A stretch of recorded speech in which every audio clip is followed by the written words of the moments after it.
নমস্কার। আজকে রান্না করে চলে আসলাম, মানে চুলো রান্নাতে চলে আসলাম। রান্নাঘর তো আমার ওইখানে, এটা আলাদা করে নিয়েছি। তাই আজকে বাঁধাকপি দিয়ে মটরশুঁটি দিয়ে আলু দিয়ে একটা সবজি করব। তাই এটা আপনাদের সঙ্গে শেয়ার করব। তাই এখন আমি আলুগুলোকে আগে প্রথমে ভেজে নেব।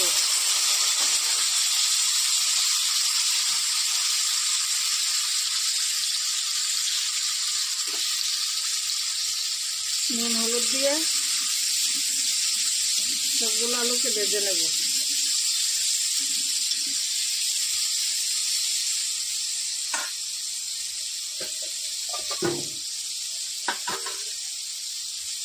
এখন দেখে দেব বাঁধাকপি আলুগুলোকে ভেজে নিলাম। সঙ্গে মটরশুঁটিগুলোকে একটু আলুর সঙ্গে ভেজে নেব, কারণ এগুলো তো কাঁচা, একটু সতলিয়ে নিলে ভালো হয়।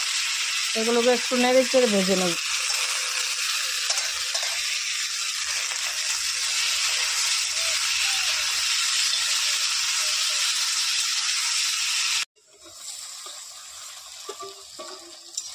আলু মটরশুঁটিগুলো ভেজে নিয়েছি, কারণ আলু আগে ভেজে নিলাম, এর মধ্যে মটরশুঁটিগুলো দিয়ে দিয়েছি। এখন এগুলো কিন্তু সিদ্ধ হয়ে গেছে, পরে দিলেও মটরশুঁটিগুলো কোনো অসুবিধা হবে না।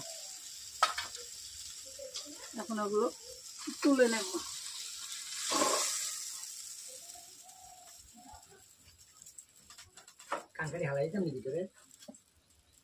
তেলটা গরম হয়ে গেছে, এখন দুটো তেজপাতা দিয়ে দিলাম, সঙ্গে দুইটা শুকনো লঙ্কা দিয়ে দিলাম।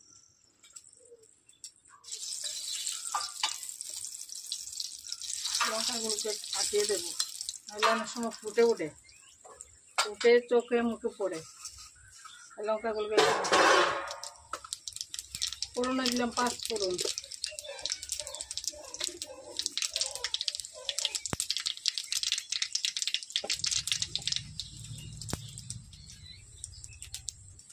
রাত্রের চুলায় তো একটু ধোয়া হয় অনেক সময়, কারণ ভিডিওটা ধোয়া হয়। এই যে ধোয়াগুলো ওঠে না, তাই ভিডিওটা একটু ধোয়া হয়। ঢেলে দিলাম।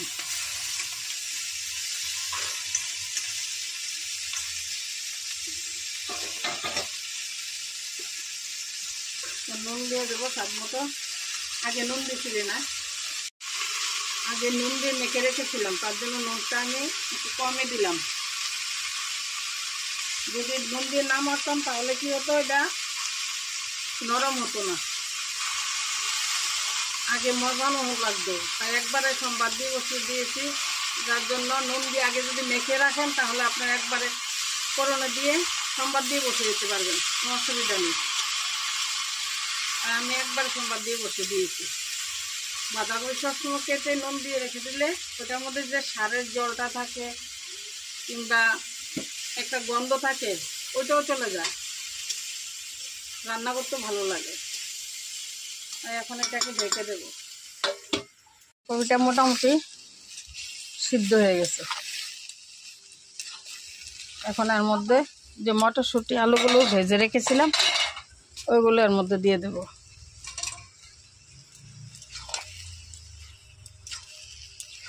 নেড়ে চেড়ে ঢেকে দিতে হবে, কারণ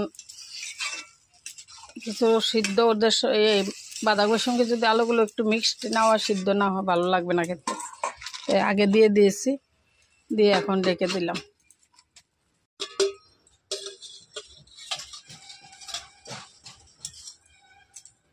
বাঁধাকপিটা হয়ে গেছে। এখন কিছু বাদাম আছে, বাদামটা দিয়ে নামিয়ে নেব। বাদাম দিয়েছি, সত্যি কথা বলতে কি আমার ছেলেরা বাদাম দিলে বাঁধাকপিটা পছন্দ করে, ভালো খেতে পছন্দ করে, নাহলে খেতে চায় না। তাই একটু তেরুফত করে করতে হয় ওদের জন্য। গরম মশলাটা দিয়ে দিলাম।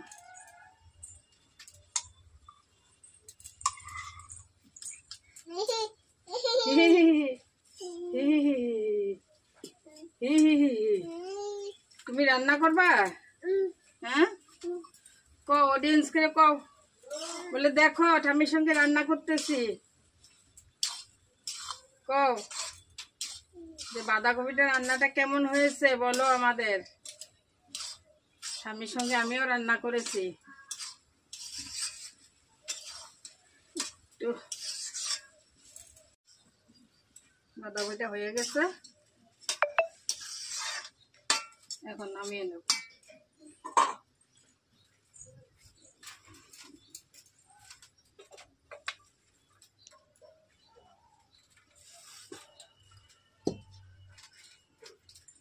আপনারা এভাবে করবেন। সত্যি কথা বলতে কি, ঘরের আমরা গ্যাসের রান্নাটা আলাদা, যদিও চুলোর উনুনের রান্নাটা টেস্টি থাকে অন্যরকম, খুব ভালো লাগে। তাই কষ্ট হলেও আমি উনুনে রান্না করার চেষ্টা করি, যতদিন লাকড়ি খড়ি আছে আর কি। তারপর আবার গ্যাসেই রান্না করতে হবে। আমার বাঁধাকপির সবজিটা কেমন হয়েছে কমেন্ট করে বলবেন। ধন্যবাদ সবাইকে, ভালো থাকবেন।